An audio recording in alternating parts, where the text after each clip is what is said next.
Москвадан Казакстанга 5 пересадка үйүңүздөрдөн барып алып кетебиз. Кирди чыкты кылабыз жана жолдо документтериңиздерге да жардам беребиз. Машинабыз таза жана ыңгайлуу. Сиздерди жолдо чарчатпай, аман эсен алып барып келет. Сиздердин кызматыңыздарда өз иши мыкты билген тажрыйбалуу Эрнис. Андыктан төмөнкү номерлерге чалыңыздар, жазыңыздар. 89 296 544 564 89 255 017 16 16. Биз ар дайым сиздердин кызматыңыздарда 24 саат бою байланыштабыз. Андыктан төмөнкү номерлерге чалыңыздар, жазыңыздар. Москвада айт намаздан кийин ач кыйкырык салгандардын кесепети мигранттарга тийбейби? Мындай пикирин мигрант Нуржан Каныбекова айтып чыкты.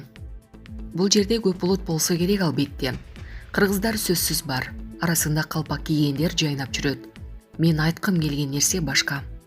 Тынч эле барып, айт намазын окуп келишсе болот эле да.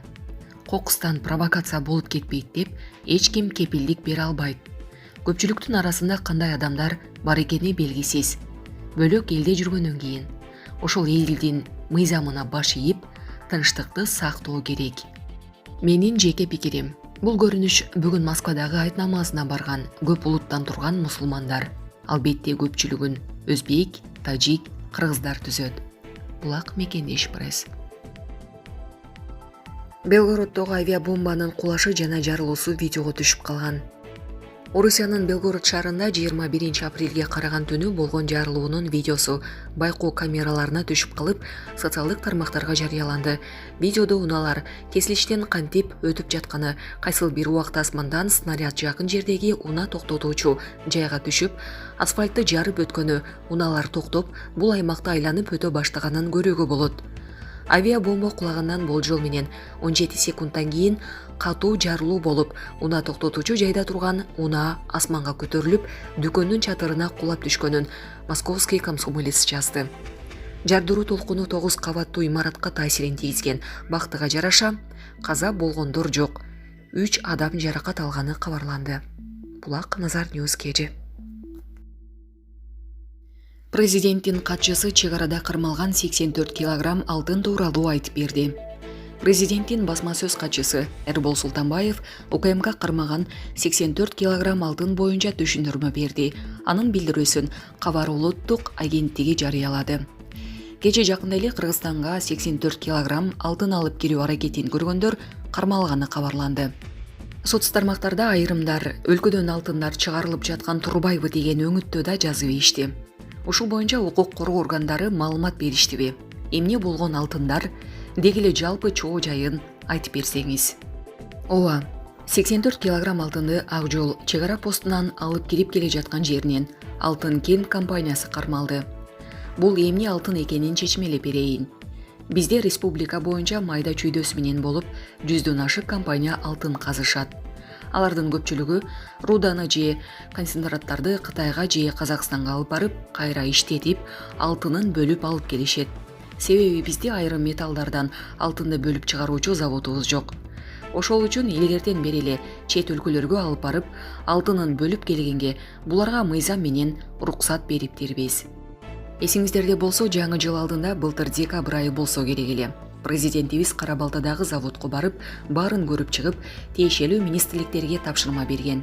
2023 жылдын 1 майынан баштап 1 килограмм руда, 1 килограмм концентрат чет жака чыкпасын, өзүбүздө кайра иштетилип, даяр продукция гана чыгыш керек деп жарлык дагы чыгарып берген. Тилекке каршы өзүбүз даяр болбой калып, ал жарлык 31 декабрга чейин узартылды. Эмнеге даяр болбой калдык? Себеби завод салып үлгүрбөй жатабыз. Ал заводду 6 айда салып коюш кыйын экен. Анын үстүнө бул ишке бюджеттен акча каражат жагы каралган эмес. Президентибиз күч менен эле жылдырып кетип бара жатат. Эми 84 килограмм алтынга кайталы. Бул жерде 84 килограмм алтынды жашыралы деген эмес. Салыктан жашыралы деп ойлошкон деген пикирге келип атабыз. Анткени булар алтынды алып кирип келе жатканда салыкчыларга учетко коюп, 60 миллион сомдун тегерегинде салык төлөшү керек эле. Ошону төлөбөй алып кирип келе жатып кармалышты. Кээ бирөөлөр бул окуяны алтын чыгарып кетип жатып кармалышты деп бурмалап жатышат. Андай эмес. Руда менен концентраттар чыгып жатканда дагы канча тонна чыгып жатканы көзөмөлгө алынат. Ошонун курамынан болжол менен канча алтын чыгыш керек экени дагы лабораториядан өтөт. Анан алып кетишет.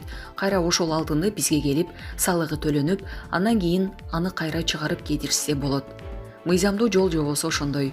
Кудай буйруса 31 декабрга чейин өзүбүз алып жаткан завод бүтсө, андан кийин баары өзүбүздө кайра иштетилет. Илеген кумтөрдү алган президентибиз ушул майда чүйдө ишти аягына чыкпай коймок беле. Кудай деп туралы. Буга чейин баасы 300 миллион сомдон ашкан алтынды тиешелүү документтери жок Кыргызстанга алып келүү аракетине бөгөт коюлганын УКМК билдирген. 17 апрелде кыргыз-казак чек арасындагы Ак жол пунктунда Жак үлгүсүндөгү унадан тиешелүү документтери жок 84 килограмм алтын табылган. Алтынды Чүй облусундагы ири алтын казуучу компанияга алып бара жатышкан. Булак Баракелди. Стамбулдагы Көк мечит 5 жылдан соң толугу менен эшигин ачты. Стамбулдун Көк мечит деп аталган Султан Ахмед мечити 5 жылга созулган реставрация иштеринен кийин ачылганын РИА Новости билдирди. Көк мечит Стамбулдагы эң маанилүү мечиттердин бири. Ал 17-кылымдын башында Стамбулдун тарыхый бөлүгүндө Ая София мечитинин маңдайында курулган. 5 жыл калыбына келтирилген мечит 5 ай гана толугу менен жабылып, калган убактарда чектөөлөр менен иштөөнү уланткан. Оңдоп түзөө иштери учурунда алтын мунаранын 3-өө толугу менен демонтаждалып, кайра курулуп, электр зымдары да алмаштырылып, таштар жана кооздук элементтери жаңыланып тазаланган. Булак Назар Ньюс KG.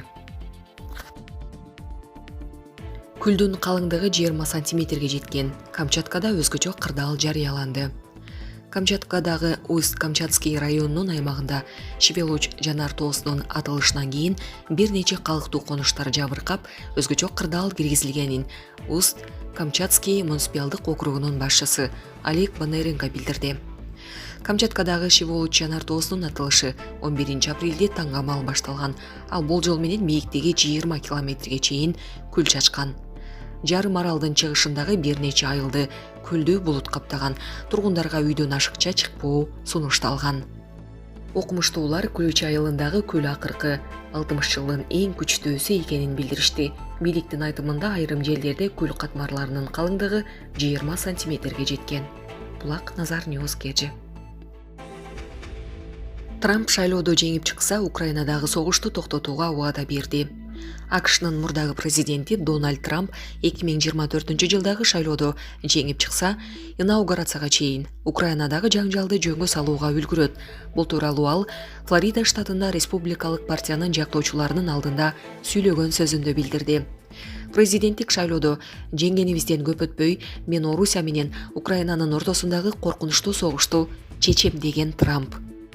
Буга чейин 15 апрелде Newsweek басылмасы эгер Дональд Трамп АКШнын президенти болуп калса, Украина үчүн катастрофа келерин жазган. Саясат боюнча профессор Эмиль Нагангастын айтуусу боюнча, Трамп Украина менен азыркы мамлекет башчысы Джо Байден курган бардык мамилелерин үзүүнү каалайт.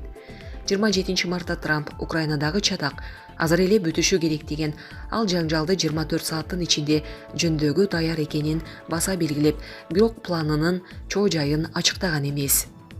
13 мартта Трамп 2024-жылы кайра шайлангандан кийин 3-дүйнөлүк согушту болтурбоого убада берген. Бул тууралуу ал өзүнүн тарапкерлеринин Айовадагы митингинде сүйлөп жатып билдирген.